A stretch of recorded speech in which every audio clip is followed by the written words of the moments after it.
कभी कभी कहते हैं कि आप बड़ा स्लो चल रहे हैं इसलिए हम स्लो डाउन हो गए। कहा आप स्लो डाउन ना हो, हमारी जिम्मेदारी है ना।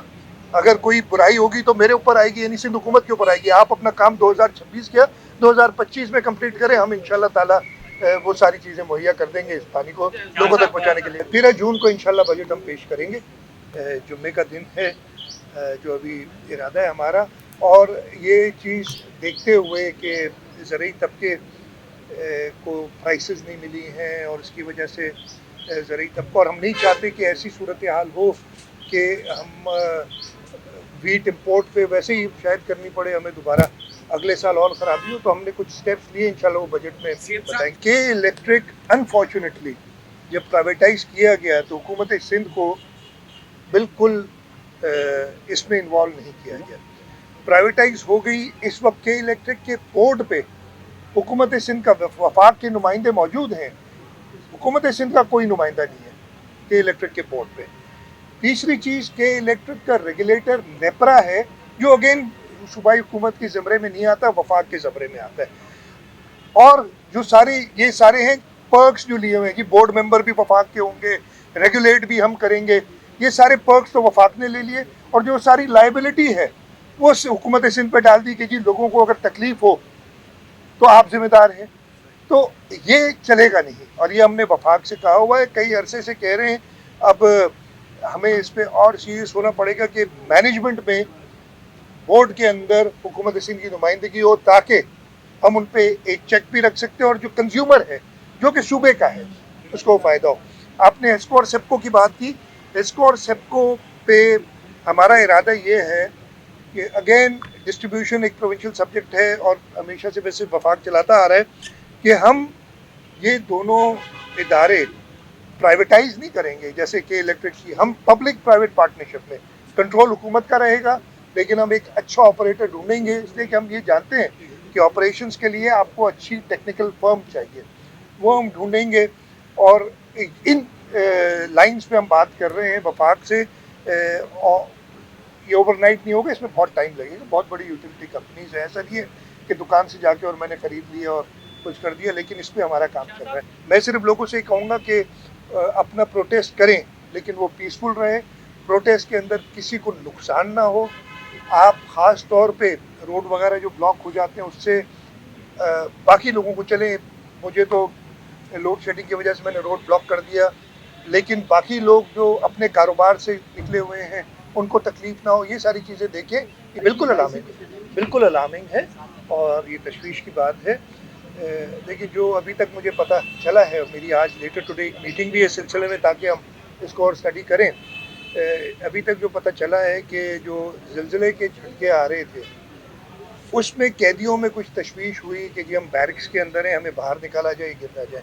मेरा ख्याल है, अब अगेन मैं वो देखूंगा, मैं कोई जजमेंटल बात अभी नहीं करना चाहता, लेकिन इनिशियल थॉट यही है कि गलत था उनको निकालना। ये गलत फैसला था और ज़रूर इस पर सज़ा मिलेगी उन लोगों को जिन्होंने ये फैसला किया।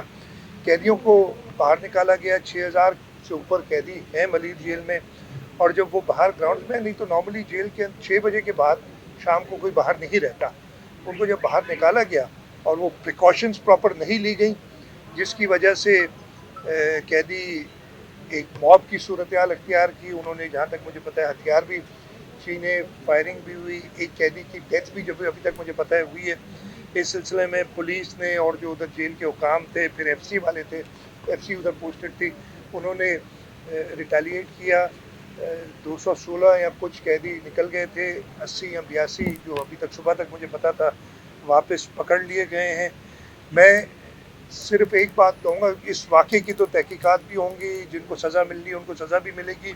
जो कैदी भागे मोस्टली ये पेटी क्राइम्स वाले थे, कोई ऐसा बड़ा टेररिस्ट, कोई फॉरेनर इस जेल से नहीं भागा, जो अभी तक मुझे इत्तला है। मैं वैसे और कहूँगा, मेरी यही इन सब से होगी एक वार्निंग समझ लें, दरख्वास्त समझ लें, जैसे भी करें कि वो वापस सरेंडर कर लें, नहीं तो ये जेल तोड़ने वाला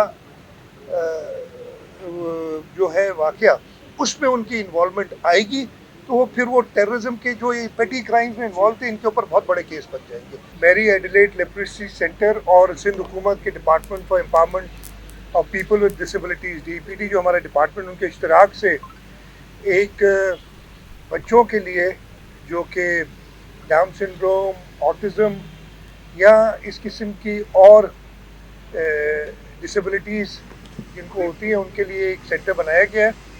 یہ پرانی بلڈنگ ہے میری ایڈلیٹ لیپرسی سینٹر کی، جہاں پہ مجھے بتایا محمد لوگوں نے جو اس وقت میری ایڈلیٹ لیپرسی سینٹر چلاتے ہیں کہ In the early 60s, it was a disability center. 1960 سے یہ ایک ڈسیبلٹی سینٹر تھا۔ اس کو ریویمپ کر کے اور سندھ حکومت کے ساتھ اشتراک میں یہ ہم نے میری ایڈلیٹ لیپرسی سینٹر بنایا، اور مجھے بتایا کہ آج پہلا دن ہی ہے اور اس وقت تک 150 registered ہیں اور 50 have started with the service. 50 نے شروع کر دیا اور 150 رجسٹر ہوئے ہیں بچے۔ تو اس سے آپ اندازہ لگا سکتے ہیں کہ ہمیں ضرورت کتنی زیادہ ہے، اور یہی ضرورت دیکھتے ہوئے سندھ گورنمنٹ کے جو اپنے انیشیٹو سارے ہیں ڈی پی ڈی میں، ہمارا جو سی آرٹس کے سینٹرز ہیں جو اس وقت کراچی کے اندر غالباً 4 سینٹرز 4 بن چکے ہیں، چوتھا ناظم آباد میں بھی 4 سینٹرز، اس کے ساتھ ساتھ سکھر میں، گھمبٹ میں، لاڑکانہ میں، ٹنڈو محمد خان میں، نواب شاہ میں ہم نے یہ سینٹرز بنائے ہیں۔ اور یہ ساری چیزیں دیکھتے ہوئے ہی سندھ حکومت نے پچھلے سال ایک اناؤنس کیا تھا پروگرام کہ ہم ایک انکلوسیو سٹی بنائیں گے، جو کہ شارع بھٹو کے ساتھ جو تقریباً 85 ایکڑ زمین ہے اس کے اندر بنایا جا رہا ہے۔